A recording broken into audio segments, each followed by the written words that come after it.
Coming up on Ignition GT, Foton expands its Tunland range with a more affordable 4x2 version.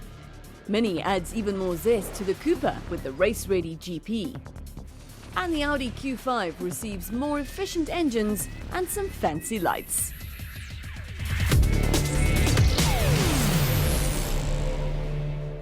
Hello and welcome to Ignition GT. Now last week we had our first acquaintance with the all-new Isuzu KB, a great double cab, if not necessarily a cheap one.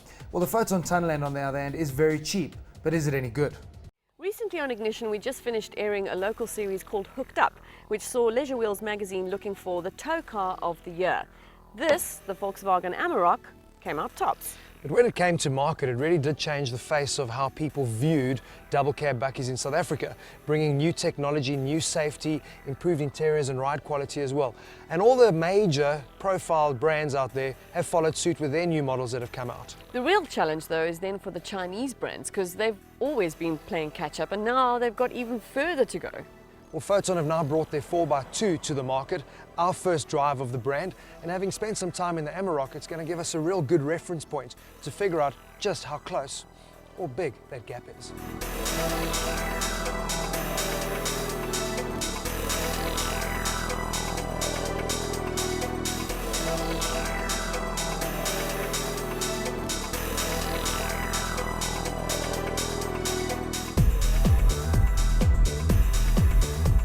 So, we both agree we like the styling. We do. What's it like to drive?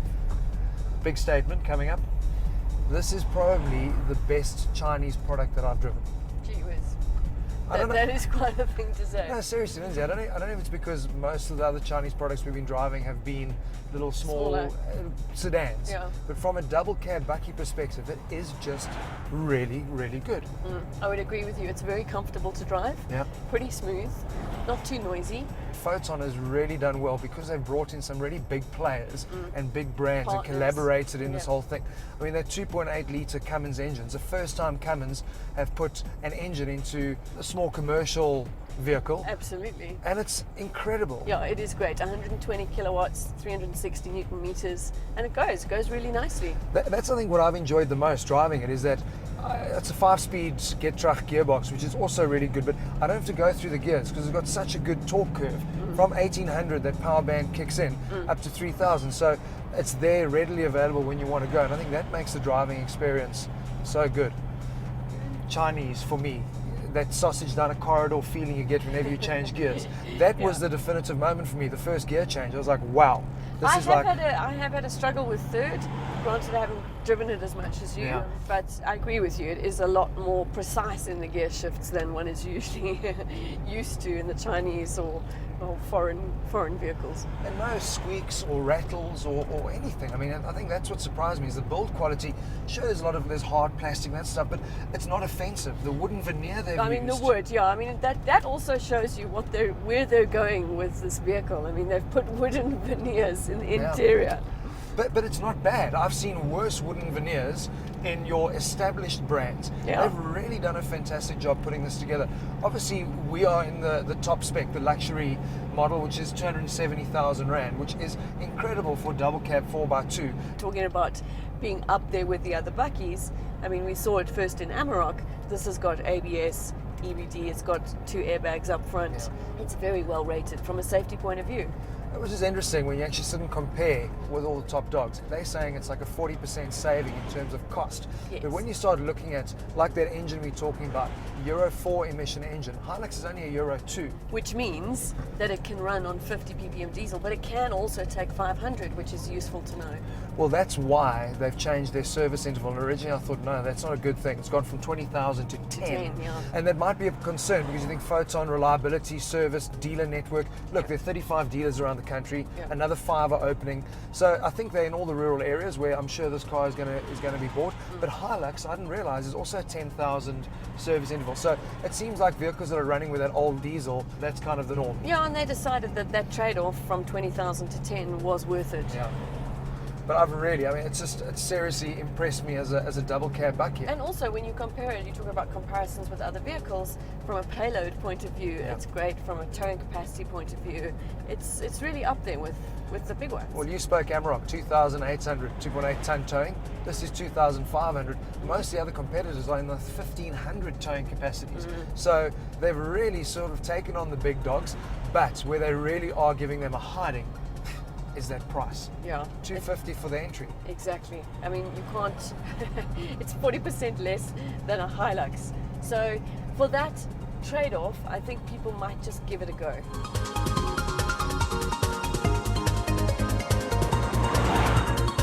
In the past, this is what a lot of people would have thought of Chinese brands.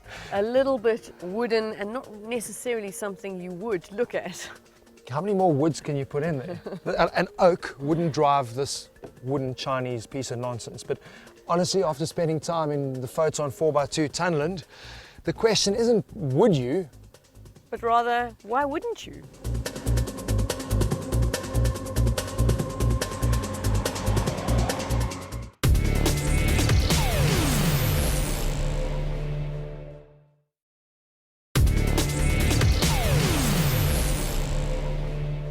Right, welcome back to Ignition GT. Now, the Tunland really impressed us on test. So to find out if this double cab is going to be a game changer for the relatively obscure Foton brand, we've invited Mark Holdsworth, Roger Houghton and Sean Parker into studio to give us their impressions. This looks like a bucky panel, eh? Bunch of boys. Let's talk Foton, let's talk Chinese. Sean, I'm going to start with you. I mean, you saw my statement. I'm like, guys, we've driven a lot of Chinese brands, small cars, buckies. This for me was the best offering I've ever driven from a Chinese perspective. Just the build quality really impressed me. Am I an idiot? Am I the only one feeling that? Absolutely not. Look, I was on the launch and I was deeply Moved. wowed upon. Yeah, I mean, it's for something that's that price. You get a great engine from Cummins, a 2.8 liter. You didn't find yourself changing gears, you know, all the time to sort of get into that torque band. The quality, the spec level, and then that price is basically the sort of like cherry on top. I think the Tunland's almost like the Southern Kings, just because they give you a lot more value for what the brand is. You know, the Kings came on and They we try didn't think hard. absolutely. You know, I was talking to Brett and the guys at the launch, and obviously their sales dipped a bit. There was a 7%, I think, sort of decrease in sales. But and as the Kings also lost a couple of games, but you know that they have the ingenuity and the sort of energy to get back up there and really sort of battle with the big boys. Roger, I think Foton will wish that they get the turnout that the Kings get in terms of sales figures with this. But obviously 4x4 has been around for a long time, but the 4x2 might be the push they need from a market share perspective, because it is more geared towards lifestyle. I think, you know, a lot of guys are driving 4x4s around town and they're never really using them on rutted trails and that type of thing. Is this going to be the drive for them?